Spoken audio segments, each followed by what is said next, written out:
बच्चा माँ की नाफरमानी क्यों करता है? उसे पता है कि मैं माँ की नाफरमानी करूँगा, आके थोड़ा सा लाड दिखाऊंगा, माँ राज़ी हो जाएगी। बाप जल्दी राज़ी नहीं हुआ करता था, माँ जल्दी राज़ी हुआ करती थी, क्योंकि वो जल्दी राज़ी होती थी इसलिए उसके पाँव के नीचे जन्नत है।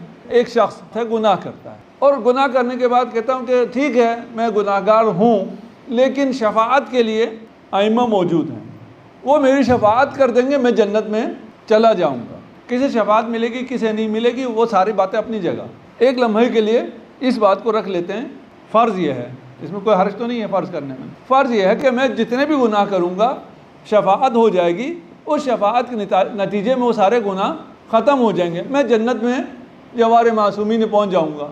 अगर ऐसा हो, अगर के साथ कह रहा हूँ कि मैं गुनाह करूँ, वो गुनाह भी सारे माफ़ हो जाने हो, मुझे जन्नत भी मिलनी हो, तो यहाँ भी थोड़े से मज़े कर लिए, जन्नत में भी सारे मज़े कर लिए, इसमें हर्ज क्या है? मैं इस गुनाह से मैं क्यों रुकूँ अगर ये मैं अपनी बात पहुँचा सका हूँ। इस फ़र्ज़ में मुझे इस गुनाह से रोकने के लिए जहन्नम का खौफ नहीं है कि अगर मैं ये करूँगा तो मैं जहन्नम में जलूँगा, क्योंकि शफाअत दरमियान में आ गई, उसकी वजह से जहन्नम का खौफ ख़त्म हो गया। अब मैं ये मासियत कर सकता हूँ इस फ़र्ज़ की बुनियाद।